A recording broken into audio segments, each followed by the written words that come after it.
Let's try to focus on the situation in the Pokrovsk area because it's really the zone where the enemy had already managed to push some of its forces earlier deep inside the city, and also we have a quite hard situation around it.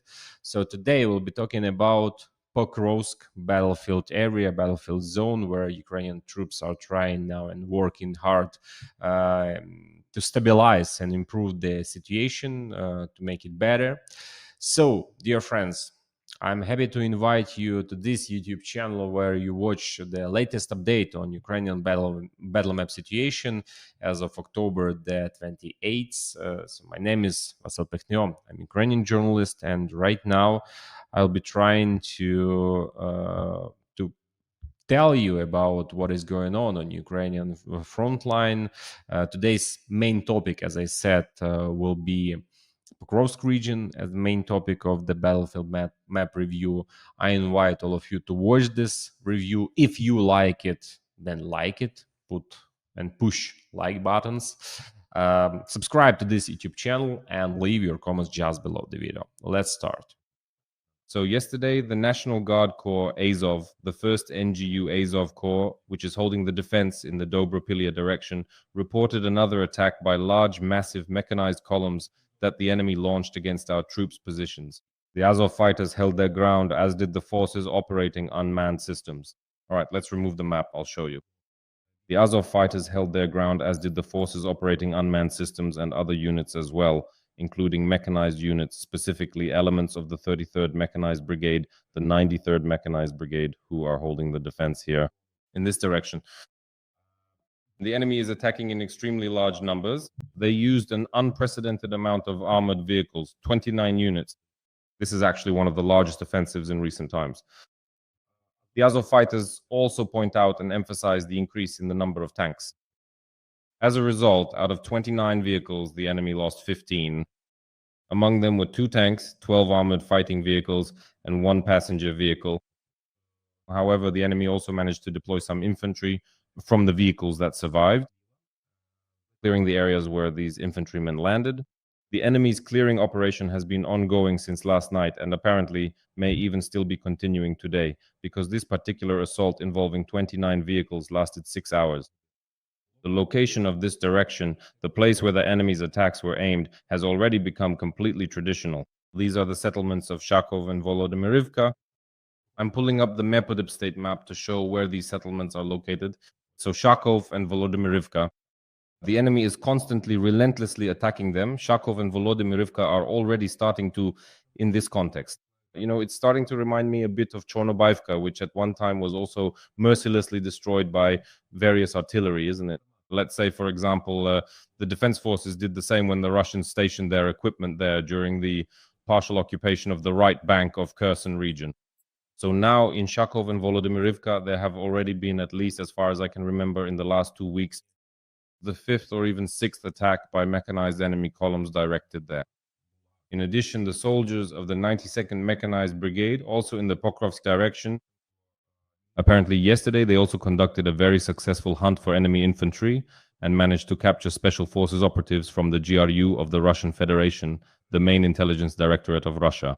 In other words, these are trained special forces who were taken prisoner here. The Russians, meanwhile, well, in fact, overall, the trend of events in the Dobropillia direction is really in our favor. Because whatever the Russians try to do here, nothing works out for them. Wherever the Russians have tried to do something, very little has actually succeeded for them. They even started officially claiming yesterday that Rodynske, specifically the settlement of Rodynske, has been captured. But that's not true either. The same Azov, under whose command, as part of which, is the 14th Brigade, the National Guard Brigade, Chervona Kalina. They also published, together with Chervona Kalina, this video that shows the incursion. Yes, they confirm the fact that enemy infantry entered Rodynske, but at the same time, the battalion also shows their destruction. Jaguar of the Chervona Kalina Brigade, which operates as part of the Azov Corps. So this APC from the Jaguar battalion approached the building where the Russians appeared on the outskirts of the city of Rodynske and simply shot it point blank. Rodynske is an important settlement. It allows control over several logistical routes that supply the Pokrovsk-Myronhrad sector, a section of the front and our entire garrison here. Therefore, of course, the priority to destroy the enemy here undoubtedly exists. And this APC, which is firing point blank at the enemy in several buildings on the eastern outskirts of Rodynske, is proof of that. Well, that's exactly what it is. It is evidence that our troops are undoubtedly paying great attention to this direction, but the enemy is also directly trying, of course, to take Rodynske. Recently, there have been certain changes there. Positive changes in our favor have taken place. I mean, on the outskirts of Rodynske, specifically with the liberation of the previously announced settlement of Syrskyi, which has eased the defensive flank of Rodynske. That is, along the entire northern section from Pokrovsk, the situation is relatively developing in favor of our troops. However, in Pokrovsk itself, the situation is, well, unusually difficult. The situation is simply fantastically difficult. And no matter how hard they try, the 7th Air Assault Corps is trying to stabilize it. They showed videos yesterday as well, publishing footage of enemy infantry being destroyed after entering the city. It is extremely difficult to do this. The 7th Corps, the air assault forces acknowledge that urban combat is ongoing with groups of Russians who have infiltrated different parts of the city. However, according to their information, there is still no full control over any of the districts of Pokrovsk. This information can be confirmed. There is no full control as such. But right now, the frontline situation is rather vague overall, and it's very difficult to say what exactly constitutes full control. What does that even mean, really? Control over a settlement. Because sometimes, even with the same Syrskyi, our units entered, cleared it of the enemy, and that can already be considered control on our part, since it's monitored by drones. The assault infantry checked it, not allowing the enemy to concentrate or spread out there. So the concept of full control is very relative. Recently, according to the 7th Air Assault Corps, the defense in the Pokrovsk direction has been reinforced, specifically with assault troops, artillery, additional artillery crews, and UAV operators. So that, just like you see here. In the video, this is fresh footage of detecting, tracking, and destroying the enemy in ruined buildings in those areas. Pokrovsk, where they ended up. Overall, according to the 7th Air Assault Corps, they are responsible for the defense of the Pokrovsk-Mionorad agglomeration. Just on October 25th and 26th, that is, the day before yesterday and the day before that, 42 enemy attacks were repelled directly near Pokrovsk in the sector of the Corps, specifically the 7th Army Air Assault Corps. And out of those 42 attacks, 64 occupiers were eliminated. Out of 200, as we understand it, who managed to slip through, 64 occupiers made it to the city. Well, that's the situation we're dealing with. So it's hard to say that the situation in Pokrovsk is improving in our favor. And of course, that's how it is. There are hardly any improvements. Let me explain the logic of these processes in a broader sense. We really need to understand that we're currently in the defensive phase of the operation. These aren't just my own words. I'm going to repeat, in a way, the words of those two commanding officers whom I have to communicate with and whom I trust, as well as, in general, military personnel with a military education.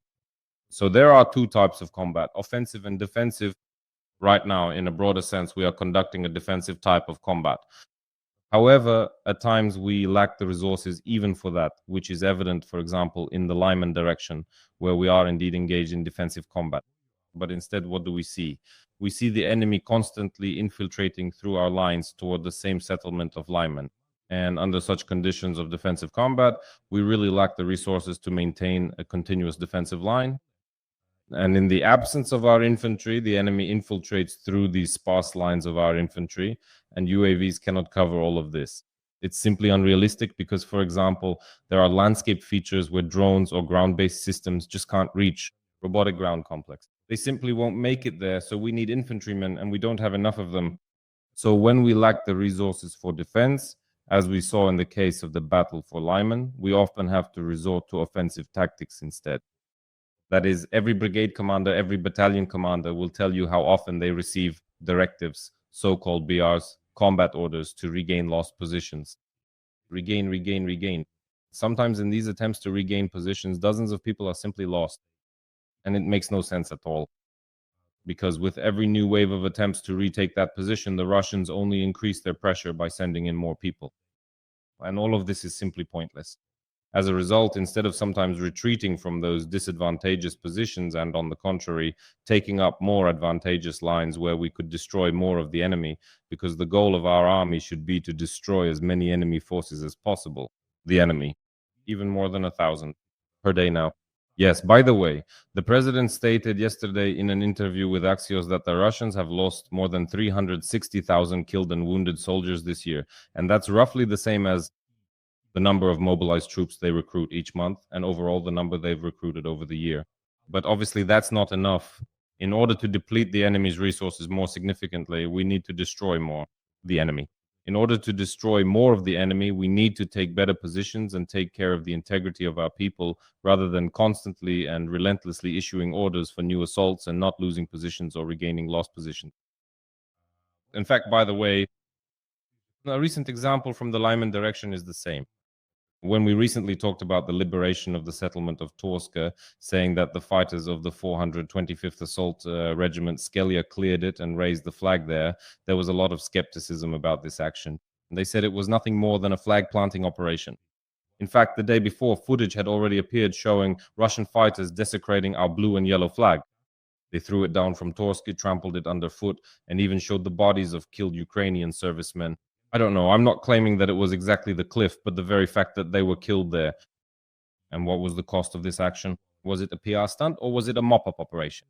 That's a big question. But no matter how you look at it, sometimes questions arise. Every voice matters. Join our community, support independent journalism, and help us bring you the truth from Ukraine. Become a member of Ukraine Today. Join us now. About the soundness, first of all, of the combat orders and directives. I'm not a military commander, and of course, I don't have the right to say this, but referring to the words of many soldiers who objectively assess this situation, I'm relaying it because I have access to this audience and obviously have been delegated by them. It gives a certain kind of moral right. So, is there really a need for these constant combat orders to regain lost positions? And what about, let's say, the reliability of reporting the things that are actually happening at the front? Mainly, this issue of truthful reporting of the situation is connected to the fact that, in fact, for the third day now, today is already the third day, a scandal has been brewing, apparently connected to the future, it seems, commander of the assault troops, which have not yet been formed, even though the president announced their formation in the near future. But for now, they have neither been formed, nor has a commander of the assault troops been appointed. Valentyn Manko, Heroes of Ukraine. He decided to show a video on Sunday. I showed this video in yesterday's review of the combat map. Let me now roughly show the plot, let's say, of the process that Manko demonstrated. He was responding to his critics, showing what, where, and how things were happening, and what the real situation at the front was according to his interpretation. He stood by the map like this, using a pointer, and showed what was happening, where, and how. Really, what kind of map is this? This is the Delta Situational Awareness System, which is used by Ukraine's defense forces. It is for official use only. Every soldier who has the appropriate access rights to it is identified and recognized by an individual, let's say, boom, in a unique and specific manner. Identifier. Because this information really, it has restricted access and cannot be disclosed without permission, without following the proper protocols. Maybe, of course, Manko gets some of these permissions, but this has caused a lot of anger among many servicemen. Yesterday, I already showed a screenshot of the reaction to these events. From the commander of the Wolves Battalion to Vincha Serhiy Filimonov. In the end, Manko's speech as a whole caused huge outrage among the servicemen. A wave was unleashed. The discussion of these events is focused not so much and not only on the coverage of Delta itself, but on the data that Manko is presenting. On this map, there are these so-called inters, the Ukrainian Sinter community, Cyberboroshno. So what they did was they drew and carefully formed more or less roughly the line that Manko had previously outlined as it appears. Roughly speaking, this is the line of combat engagement. And then after that, they overlaid this particular line that is now being presented to us. In essence, they followed the outline and then added the new line for comparison. The head of the Assault Forces Directorate of the Ukrainian Ground Forces, Valentyn Manko. They drew this line on the DeepState map in some of the worst spots, so to speak, especially in the area of the settlements of Verbov and Perizova. The discrepancy reaches up to 9 kilometers. And you can see where these areas stand out particularly clearly. Now, I will return to the DeepState map to show exactly where this is happening. So here in the area of Verbov and Berezova, the difference is up to 9 kilometers. Moreover, Yesterday, DeepState added changes to the map that showed the enemy advancing toward Vishnev, Pershotravnev, and Oleksandrivka. In other words, it feels as if they're rubbing salt in the wound. DeepState also showed that the enemy continues to advance here, including toward Yehorivka, which, in a truly astonishing way, really astonishing. Yesterday, there was a statement from the fighters of those same assault units that they barely managed to liberate Hrihorivka, and Skela reported that they had cleared Yehorivka of the enemy, but somehow, in a truly astonishing way, on the map of the commander of the assault troops, both Verbov and Berezove, in fact, they are listed as not captured settlements, even though his own troops are liberating them. So all of this, is an appeal to adequacy and to objective coverage, not just the information, but also the delivery of these reports from the bottom up. Because recently, the commander-in-chief of the armed forces, Alexander Stanislavovich Syrskyi, emphasized this, because it is unacceptable to distort or misrepresent information about the real situation in reports. And when open source investigators, reveal such a so-called realistic picture, in quotes, as shown by the head of the Assault Troops Directorate, it raises questions. Not only that, but first of all, well, Delta, what he shows, he even went further and actually published files like these, which are quite significant. This is how he writes to everyone. He makes sure to communicate in a way that is clear and direct, reaching out to all individuals involved. I want to take a closer look. This is how I published the maps. On social media, people started sharing videos of Mank from his TikTok, where he had previously also posted photos and videos in which maps are visible as well, unblurred, meaning these maps were not retouched. In theory, this is real information, and in some cases, it is classified. Secret. Many soldiers were, to put it mildly, outraged by such posts. Dogs. Secret maps from a potential commander of assault troops. This really raises huge questions. And so far, there has been no reaction at all to this whole situation. So, well, it's not just me talking about coverage and access and this kind of TikTok mania and publishing such footage, but I'm also talking about the fact that in some places, obviously, information is being entered into the delta of our situational business system that raises serious questions about whether the positions obtained exist only on paper, because even on public maps like DeepState, which also make mistakes, but it's probably hard to accuse them of making deliberate errors. And all of this, to be honest, raises very, very big questions. Why is that? Suddenly, we end up facing serious problems on certain sections of the front. Because, among other things, the issue of truthfulness is raised by this very review of the battle map, which today comes with a rhetorical question mark. On that note, I'll end here. Thank you for your attention. Take care of yourselves. All the best. And until we meet again.